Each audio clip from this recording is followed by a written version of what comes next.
In our previous video on this topic, I made a claim that seems to have upset a lot of people. I posited that in the entire history of human civilization, there are only three legitimate architectural styles: Greco-Roman, Byzantine, and Gothic. Everything else is either proto-architecture, clever vernacular construction, commentary that, by the way, can be brilliant and in fact can surpass canonical structures in many ways, or, as has been the case since pretty much World War II, total garbage. Suddenly the term Eurocentric started surfacing in the comments. You know, friends, that's a lazy critique. Come on. Eurocentric? No. Rome-centric. While most of Europe was still shivering in mud and forests, Rome was defining the only architectural language that actually matters. A language of permanence, ensemble, and civic dignity. The Three-Canon Thesis goes like this: Greco-Roman, the invention of the grammar, the orders, the grid, the civic ensemble. Byzantine, the spiritualization of that mass, the luminous interior and the dome. Gothic, the structural limit, taking Roman logic and pushing it towards the heavens with the rib vault and the buttress. You know, Scandinavia, the British Isles, German territories, Eastern Europe, those are all in Europe too. But architecture did not originate there. Architecture is unquestionably a Roman toy. Some people would object to Gothic being a Roman idea, and that's okay. People will object to anything instead of reading good books, attending opera performances, and being good to their neighbor on a daily basis. Gothic architecture was born in Paris at a time when Paris was more Roman than Rome itself. Rome at that particular juncture lay in ruins. It would help to remember that France used to call itself the eldest daughter of the church. Without Rome, in the cosmic sense, Gothic architecture would not have come into existence. And Suger would have been a farmer, and not a very good one either, since it wasn't his calling. Like a low-quality farmer.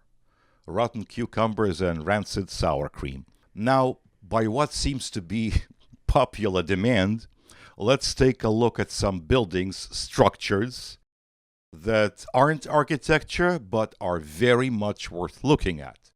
For a number of reasons, one of which would be that, well, Paris and Rome could not possibly sustain the entire tourism industry on their own. So, we've got Egypt, China, Japan, Sub-Saharan Africa, and Mesoamerica. Those were mentioned, but not Norway or England, where remnants of non-Roman construction also exist. Whatever. So, Egypt.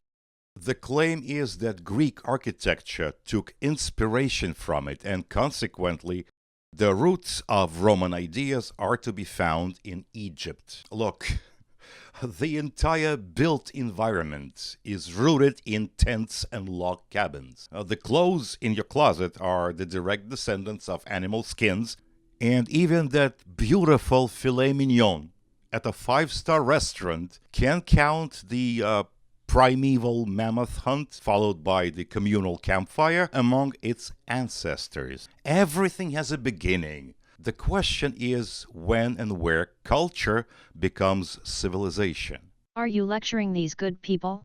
No, I'm not lecturing. I'm sharing. Come on. Seriously. All right then. Anyway, when the ancient Egyptian built environment comes up, the first thing that springs immediately to mind is the pyramids. Yes, they are fascinating. And if I were, I'm not, but if I were a fan of proto-architecture, I'd definitely be obsessed with them and be a member of the group that is sometimes referred to as the Pyramidiates. I would absolutely wear that label like a badge of honor. But I am not, and I don't, even though I respect folks who are. I really do. They're romantics, and I'm a romantic myself. It's true. Just read any of my historical fiction books, you'll see. A pyramid, whether Egyptian or Mesoamerican, is logistically brilliant. A lot of effort, a lot of organization, tons of respect. Impressive, monumental, but not civic. A pyramid is the simplest geometrical structure imaginable. If you pile enough dirt, it stays up. That's not an architectural triumph. It's a gravity-based inevitability. Oh, goodness, an ant hill is a pyramid. Ants as architects? Fascinating.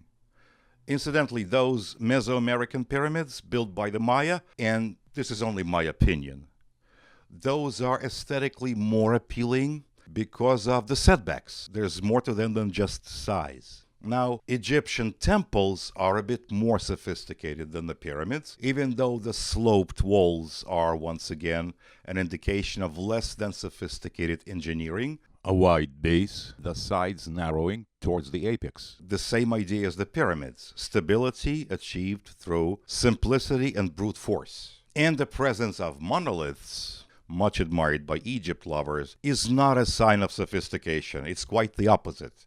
Let me reiterate, the logistics, the ambition, the organization, all those things are highly, highly admirable. But they are not architecture in and of themselves. Egyptians had the best stone in the world. I mean, limestone, sandstone, and granite. They didn't quite know what to do with it. The Roman spirit wasn't there yet. So they were forced to use stone like a child playing with blocks. They piled it up. They made it thick. Later, in the New Kingdom, the massive temples like Karnak and Luxor, they shifted to sandstone. Sandstone has poor tensile strength compared to Roman concrete or even high-quality limestone because the material was weak. The Egyptians had to make the columns absurdly thick and close together to hold up the roof. This created the hypostyle hole, a forest of stone where you can barely see 10 feet in front of you. Now, the corresponding temples and ball courts in Chichen Itza, they're also very impressive. The scale may be smaller than the Egyptian version, but some of the elaborate facades are like mind-blowing. The Maya mined limestone with stone tools like the Egyptians. Unlike the Egyptians, they did not have horses, nor did they have any sort of metallurgy. It's amazing. The effort, the ingenuity, it's like, wow. Now let's move on to pagodas. They're cute, they're quaint, but when all is said and done, they're just stacked roofs. Ingenious? Absolutely. Practical? Supremely so. And earthquake resistant? Check. Visually clever? Check. Also decorative. And hardly civic. Not civic ensemble. Scaling them up in stone does not help. So yes, pagodas are an ingenious solution to earthquakes, but it's a vernacular trick, not a civic language. You can't build a forum out of pagodas. And now the mud huts. I have a soft spot for those. They're adaptive, ingenious in context. They're essentially survival structures in a harsh, often inhospitable environment. They're vernacular, regional, and yes, they're by far more eye-pleasing than some high-rises we're going to mention soon. They're more acceptable from the purely aesthetic point of view. They're human scale. They're livable. However, you can build a village consisting entirely of mud huts. It's been done numerous times, but not a city. Ah yes, Taj Mahal was mentioned in the comments. Well, Taj Mahal is a striking example of Muslim architecture. And Muslim architecture is Byzantine through and through. Look closely and you'll see the familiar cross within the square system, and the pointed arches and the mosaics. That's not a great secret or anything. The Amrud domes, or bulbous domes, are a combination of two traditions, Byzantine and Eastern Slavic. The former is architecture, the latter is a vernacular addition. Onion domes were used in Eastern Slavic territories, Russian and Ukrainian, 400 years before Taj Mahal was built. Let me point out that Eastern Slavic architecture of that period is also Byzantine through and through. They are not decorative, those domes. They are a local practical solution to a local highly annoying problem. They keep snow from accumulating where it shouldn't. Now, the bulbous dome combines the two ideas, architectural and vernacular, and through that those domes become a unique feature. Local additions to the three canons work wonders anywhere on this planet, so long as the three canons are respected. There are plenty of neoclassical and Beaux-Arts buildings in China, in sub-Saharan Africa, across the entire American continent. It's all good and it's all Rome-centric. Now, brutalist architecture was also mentioned, apparently by folks who are too coy to bring up Soviet-style modernism and fascist efforts. All those are attempts to ignore everything that's been done in the architecture department over the past 2,500 years and return to Egyptian proto-architecture, forceful, brutal, and unappealing, except as an exotic curiosity. The state is everything, the individual is nothing, you are nothing. Look at how big and scary the state is, you are just a cog. No, thank you. What about skyscrapers, as some people pointed out? Well, not every high-rise deserves the title. Most do not. All skyscrapers worth talking about adhere to one or more of the three canons. Look at the Woolworth and the Chrysler and the Empire State Building. They all follow first of all, the greco-roman system, the base, the shaft, the crown, where the practical and aesthetic choice are one and the same. It's Vitruvius on steroids. Strength, function, beauty. All three are present.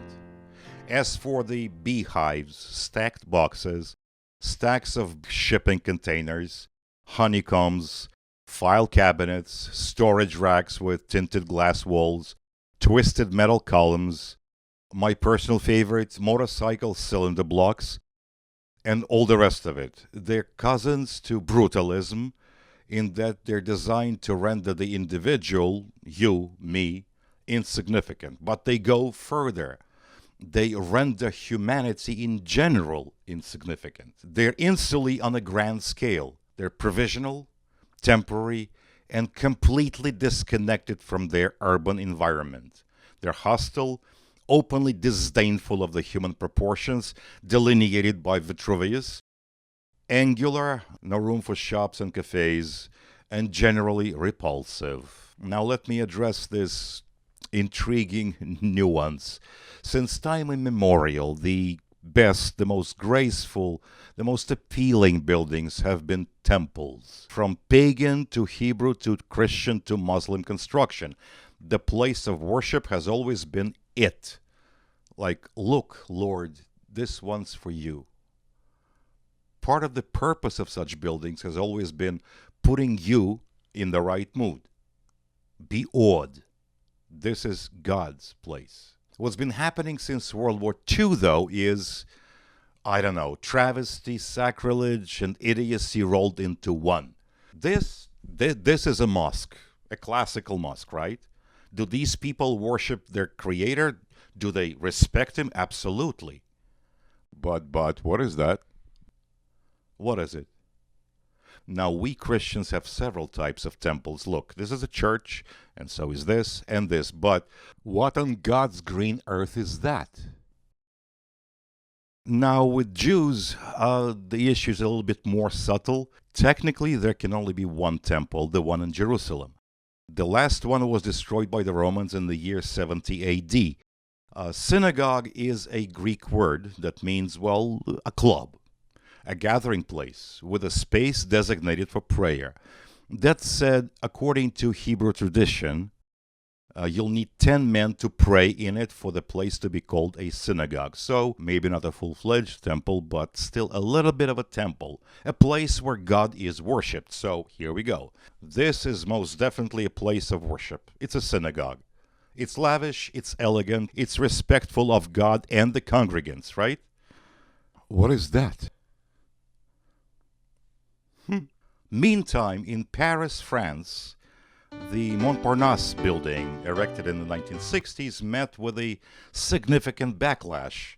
The people and the press protested hard enough for new zoning laws to be passed. So, no more faceless slabs in the historic center.